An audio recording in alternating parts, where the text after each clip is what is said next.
सो hi friend, स्वागत है आपका आपके अपने यूट्यूब चैनल स्ट्रॉन्ग मेडिसिन में। दोस्तों, आज की इस वीडियो में हम जानेंगे सिरप डिलो एलएस के यूज़, कंपोजिशन, साइड इफ़ेक्ट और डोज के बारे में। तो चलिए दोस्तों, शुरू करते हैं आज की इस वीडियो को। दोस्तों, अगर सिरप डिलो एलएस के कंपोजिशन की बात करें तो इसमें सबसे पहले होता है लियोसाल्बुटामोल सल्फेट, जो कि 1 mg होता है। बेसिकली लियोसाल्बुटामोल सल्फेट एक ब्रोंकियोडायलेटर होता है जो कि लंग्स की ब्रोंकी को डायलेट करने का काम करता है। दूसरा दोस्तों इसमें होता है एम्ब्रोक्सोल हाइड्रोक्लोराइड, जो कि 30 mg होता है। एम्ब्रोक्सोल हाइड्रोक्लोराइड एक म्यूकोलाइटिक एजेंट होता है जो कि स्पूटम को पतला करने का काम करता है। और तीसरा इसमें होता है गुआइफेनेसिन, जो कि 50 mg होता है। यह कफ एक्सपेक्टोरेंट के रूप में काम करता है।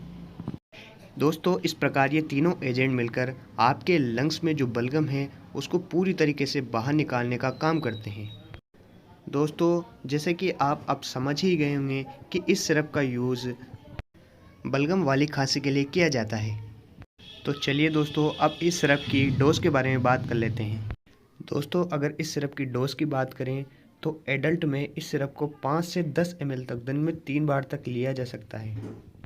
दोस्तों, यहाँ पर जो डोज बताई गई है वे ऐसे व्यक्तियों के लिए है जिनकी उम्र 18 वर्ष से अधिक है। जब भी इस सिरप का यूज़ करें, चिकित्सक से परामर्श जरूर लें। खुद से सिरप को यूज़ नहीं करना है। यह सिरप आपको आपके नज़दीकी मेडिकल स्टोर पर आसानी से मिल जाएगी। दोस्तों, अंत में जान लेते हैं इस सिरप के साइड इफ़ेक्ट के बारे में, जो कि है dizziness, stomach pain, skin rashes, increase heart rate, tremor. दोस्तों, इस सिरप का उपयोग करने के बाद आपको इनमें से कोई भी साइड इफ़ेक्ट महसूस हो तो डॉक्टर को ज़रूर से दिखाएं। वैसे तो दोस्तों ये सिरप काफ़ी सेफ़ मानी जाती है, परंतु कुछ एक मरीज़ में इसके साइड इफ़ेक्ट हो सकते हैं। इसलिए जब भी आपको साइड इफ़ेक्ट दिखे तो डॉक्टर की सलाह ज़रूर लें, ताकि साइड इफ़ेक्ट को उसी वक्त रोका जा सके। तो दोस्तों, ये थी आज की वीडियो सिरप डिलो एलएस के बारे में। दोस्तों, अगर वीडियो पसंद आई हो तो वीडियो को लाइक करें और ऐसी ही मज़ेदार वीडियो के लिए चैनल स्ट्रॉन्ग मेडिसिन को सब्सक्राइब करें। धन्यवाद।